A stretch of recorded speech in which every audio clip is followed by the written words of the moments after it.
Saludos, bendiciones, bienvenidos. Bienvenidos nuevamente a este tiempo de estudio bíblico de la Escuela Bíblica de Casa de Oración Cristiana. Ciertamente un tiempo que tratamos de encontrar provecho en la palabra de Dios, estudiándola versículo a versículo. Estamos en el capítulo 21 del Evangelio de Mateo.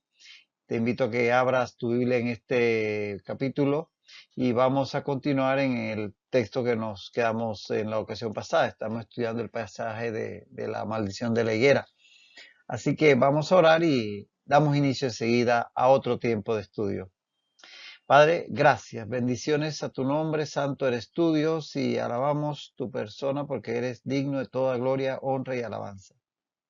Señor, entregamos este tiempo en tus manos y pedimos que tu Espíritu Santo nos guíe a toda verdad.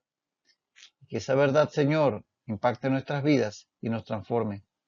Te lo pedimos todo en nombre de Cristo Jesús. Amén. Estamos, como decíamos, en este pasaje de Mateo 21, 18 al 22, ya prácticamente terminándolo. Vamos a leer el texto para enseguida entrar en el mismo, en la porción donde nos quedamos. Leemos Mateo 21, 18 al 22. Por la mañana, volviendo a la ciudad, tuvo hambre, y viendo una higuera cerca del camino, vino a ella y no halló nada en ella, sino hojas solamente.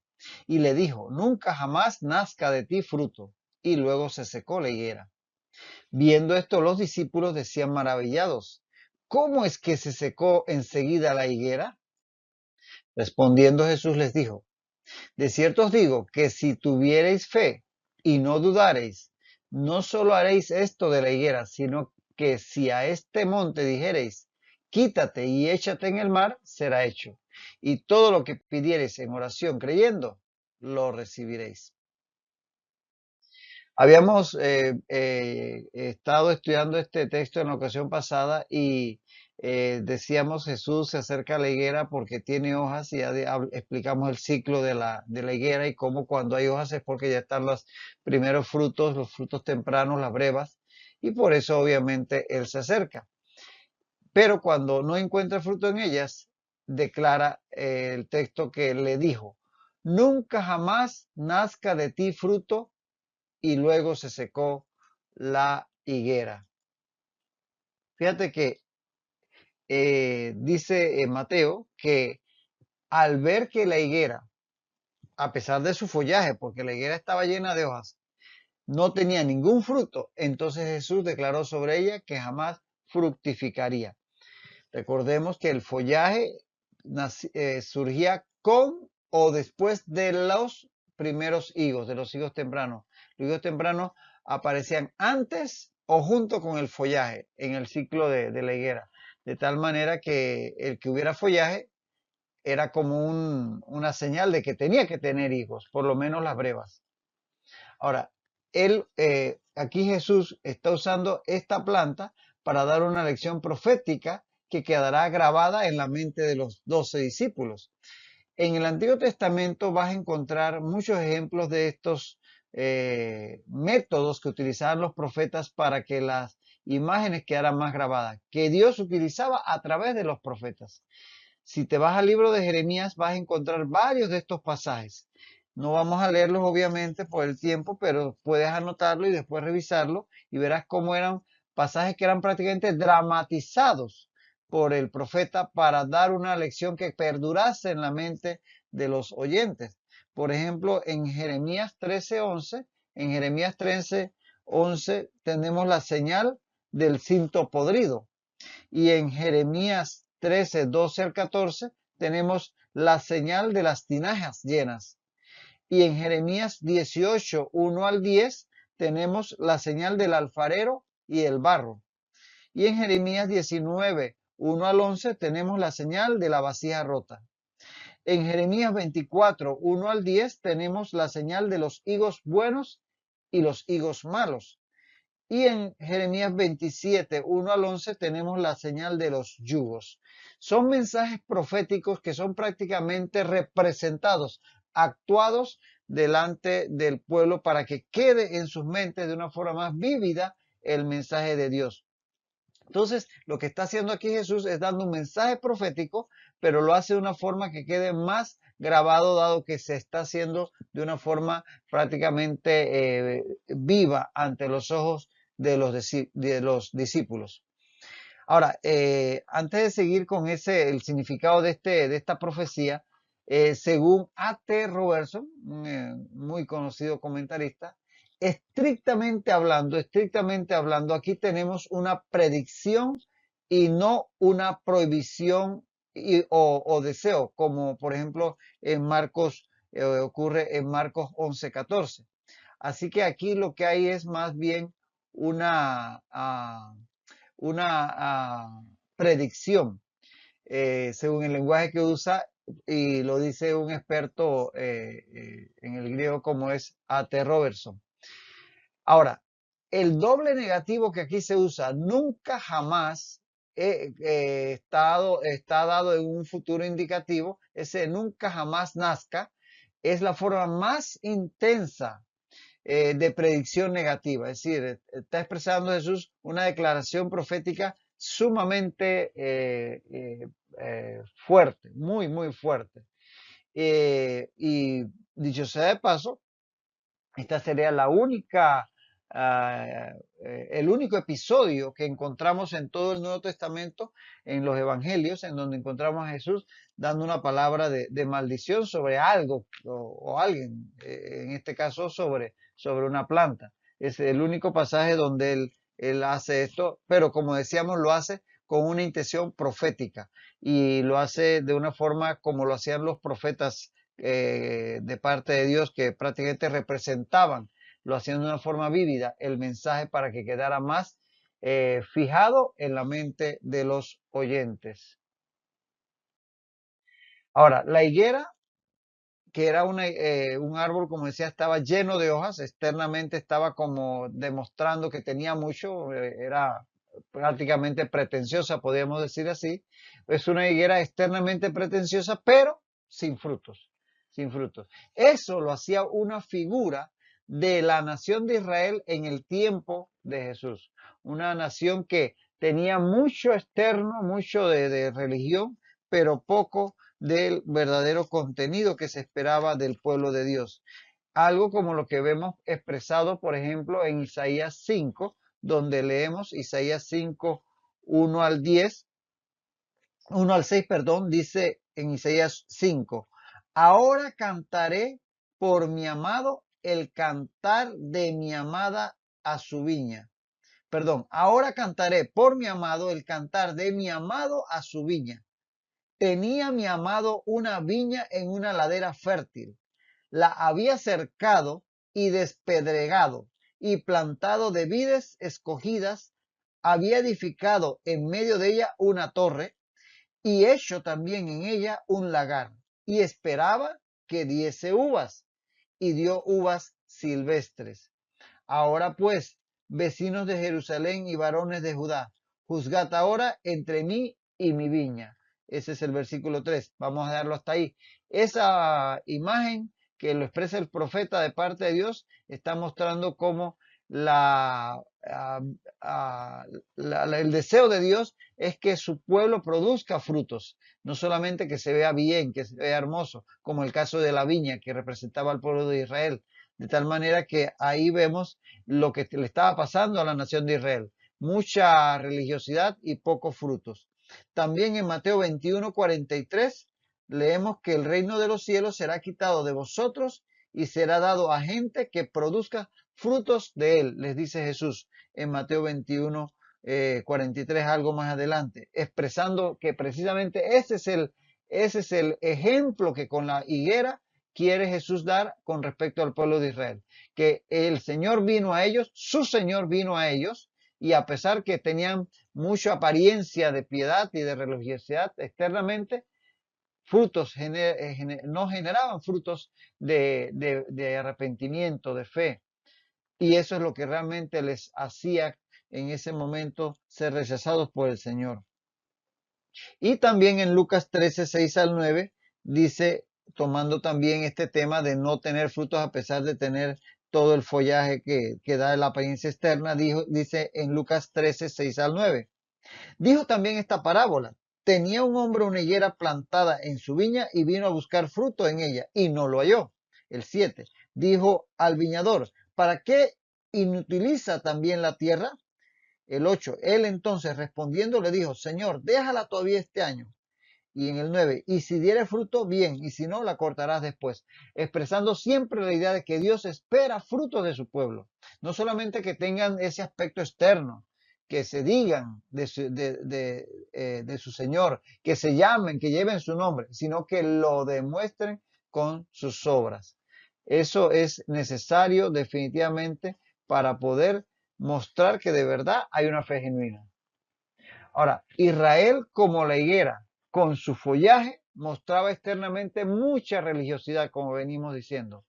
Pero al igual que la higuera, no tenía frutos de un genuino arrepentimiento. O sea, podía decir mucho, pero no lo demostraba. Por tanto, era falso que tenía un genuino arrepentimiento. Era puramente algo externo, un arrepentimiento y obediencia a Dios. No lo tenían porque sus frutos decían otra cosa.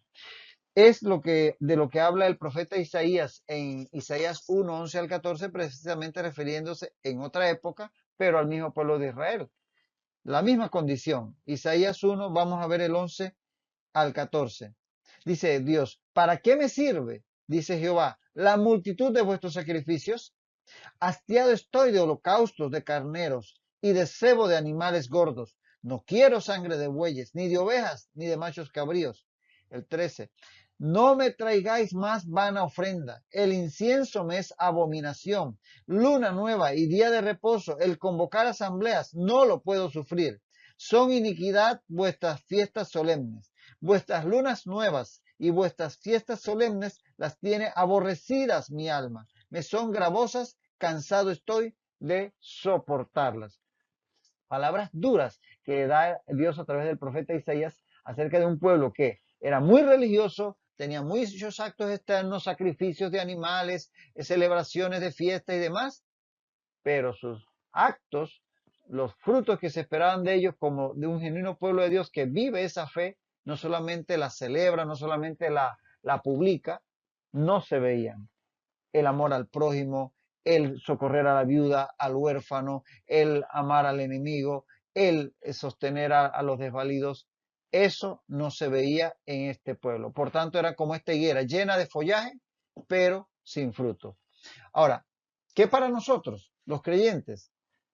Los creyentes caeríamos en el mismo error de Israel si vivimos una profesión de fe sin llevarla a la práctica. Cuando como creyentes, como cristianos, estamos viviendo una religión, vamos a la iglesia, ofrendamos, cantamos, todo esto que se supone que debe ser un creyente, pero eso no se lleva a la práctica en la vida diaria, en el trato con los demás, ya sean creyentes o no creyentes, en la manera que nos conducimos, en el trabajo, en la escuela, con nuestra familia, ya te digo, creyentes o no creyentes. Todo eso habla más alto que nuestros actos de religiosidad, de actos de tipo eclesiásticos, de asistir a una iglesia y hacer todo aquello que se hace en una celebración, en un culto. Entonces, como creyentes, tomemos aquí el mensaje y apliquémoslo a nuestra vida, que Dios no solamente quiere ver lo externo, sino quiere ver los frutos que debamos producir como hijos suyos. Y es que, atención, el árbol no se conoce por su follaje, sino por su fruto. ¿Escuchaste? El árbol no se conoce por su follaje, sino por su fruto. Lo dice Mateo 7:16. Por sus frutos los conoceréis. ¿Acaso se recogen uvas de los espinos o higos de los abrojos? Por sus frutos los conoceréis, dice Mateo 7:16. Entonces no es lo externo, sino lo que sale de nosotros en actos, de palabras, de pensamientos, de acciones, lo que está hablando de los frutos que damos para el Señor. Y la pregunta es, si el Señor viniese hoy a nosotros a examinarnos, como hizo con aquella higuera, ¿encontraría fruto en nosotros? Es una pregunta que cada uno de nosotros debe hacerse cada día de forma personal. ¿Qué fruto se encuentra hoy el Señor en mí? Los de ayer está bien, pero ¿qué los de hoy? Que cada día el Señor, cuando nos examine por su Espíritu Santo, encuentre frutos en nosotros, no solo follaje. Ahora, la maldición del Señor causó que la higuera se secara inmediatamente. Fíjate, lo dice ahí, luego se secó la higuera. Con este acto profético ya lo venimos señalando, Jesús estaba prediciendo la caída del Israel estéril. Fíjate que esto se iba a cumplir en el año 70 después de Cristo, cuando los romanos, debido a que los judíos se habían rebelado, vienen con su ejército y destruyen prácticamente Jerusalén y el templo y dispersan a la nación judía por todo su imperio. Comienza la diáspora que se extendió por todo el imperio romano hasta el siglo XX, cuando en 1948 se vuelve a fundar el Estado de Israel. Entonces, esa fue la consecuencia de haber rechazado al Mesías en su momento, que es lo que proféticamente estaba expresando Jesucristo con esta palabra para esta higuera. Ahora, esto no implica que Dios haya desechado a Israel, sino que debido a que le rechazaron a Jesús, al Señor, ha pospuesto su plan hasta que haya entrado, como dice el texto de Romanos, la plenitud de los gentiles. Fíjate, vamos a leer unos textos en Romanos 11, para que tengamos esto claro. Israel fue, se hizo juicio sobre ellos por haber rechazado al Mesías en su primera venida, pero no fueron rechazados. Vendrá una segunda oportunidad en el reino milenial, cuando ellos entonces reconocerán al Mesías y entonces serán establecidos como cabeza de naciones. Dice en Romanos 11, vamos al verso 1. ¿Ha desechado Dios a su pueblo? En ninguna manera, dice Pablo, inspirado por el Espíritu Santo. Verso 2. No ha desechado Dios a su pueblo, lo reitera. En el verso 25, estamos en Romanos 11, verso 25. No quiero, hermanos, que ignoréis este misterio, que ha acontecido a Israel endurecimiento en parte, hasta que haya entrado la plenitud de los gentiles. Y luego todo Israel será salvo, como está escrito, vendrá de Sión el libertador, que apartará de Jacob la impiedad. Y este será mi pacto con ellos, cuando yo quite sus pecados. Vendrá un día en que el Señor los restaurará, en donde ellos lo aceptarán como el Mesías, eso será en la segunda venida, y entonces serán restaurados. Así que esto no es que Israel ha sido desechado del todo, sino por un tiempo. Y este término que aquí dice luego, y luego se secó, es un término que implica, está muy abierto. No significa que fue o inmediato, ni que fue mucho tiempo después. Es un término en el griego que cronológicamente deja abierto cuándo ocurrió, si fue al instante o fue al tiempo de, qué sé yo, un día. Así que puede ser bastante amplio para abarcar varias horas. Si te fijas, el cumplimiento profético de esta palabra o de esta acción profética de Jesús sobre la higuera, que como decíamos representa a Israel y su juicio en el año 70, va a ocurrir prácticamente 40 años después que Jesucristo pronuncia esta profecía o representa esta profecía, porque es hasta el año 70, 40 años después que se da. Entonces, ese secarse de la higuera, en el caso de Israel, iba a venir 40 años después. Entonces, luego de haberse secado la higuera, sí es cierto, va a ocurrir inmediatamente el impacto espiritual sobre la planta, pero la manifestación que van a ver los discípulos va a ocurrir posteriormente. Dice, viendo estos los discípulos decían maravillados, ¿cómo es que se secó la higuera? Esto lo decían los discípulos cuando la vieron luego al día siguiente, porque fue a la mañana siguiente, que ya sería el martes. Lo anterior había ocurrido, ya esto lo explicamos cuando estábamos introduciendo este texto. Lo anterior de la maldición de la higuera había ocurrido el lunes, cuando Jesús se dirigía a Jerusalén y que se iba a dar la limpieza del templo.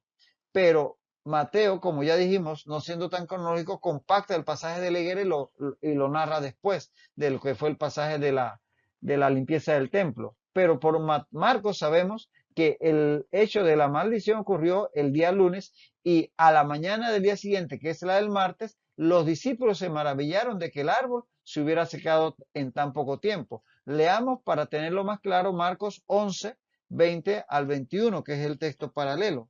Marcos 11, 20 al 21,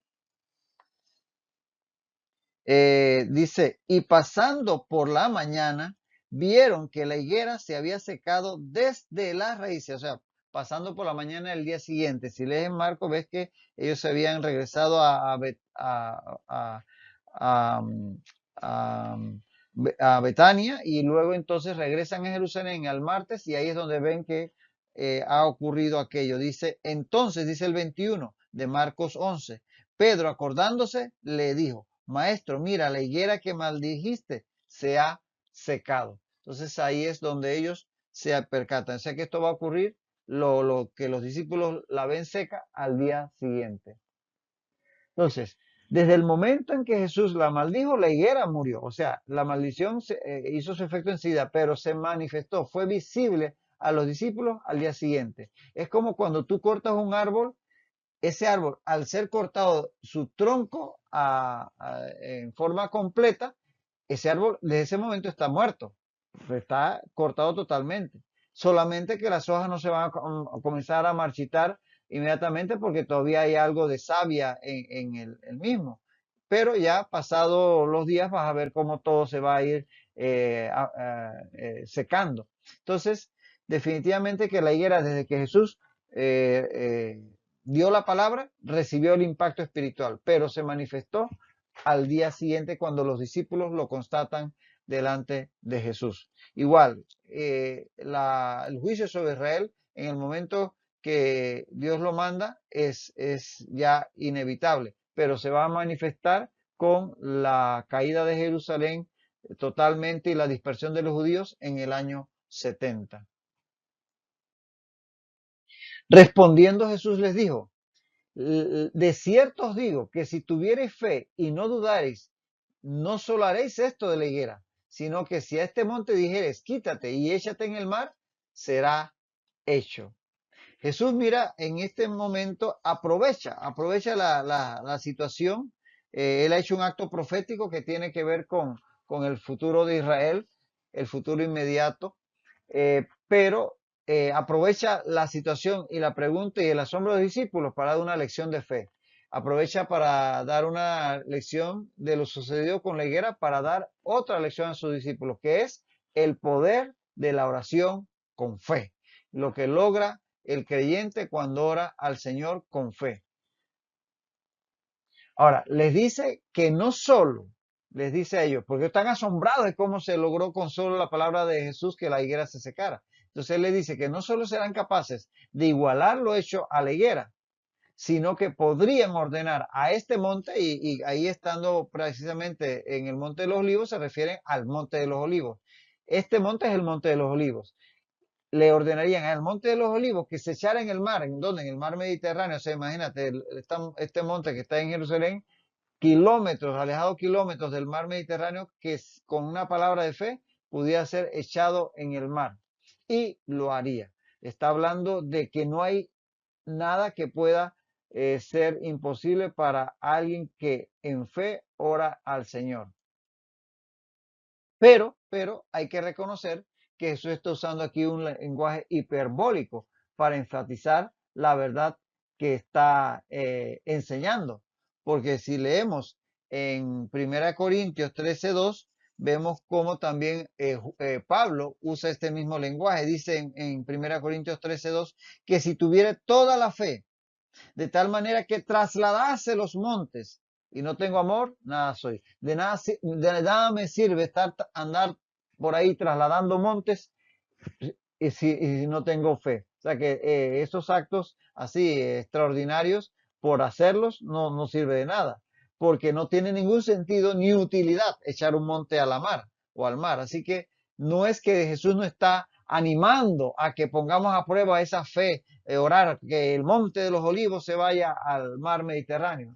No es ese el sentido. Él está usando un lenguaje hiperbólico, que ya hemos hablado que es un lenguaje típico del hebreo, para hacer énfasis. El sentido de la enseñanza es que no hay tarea demasiado difícil que no pueda lograrse si se ora a Dios con fe y sin dudar. Ese es el sentido, no el que tengamos que estar trasladando montañas y haciendo cuanto estropicio en la geografía se nos ocurra, sino lo que puntualmente entra dentro de la voluntad de Dios y es necesario.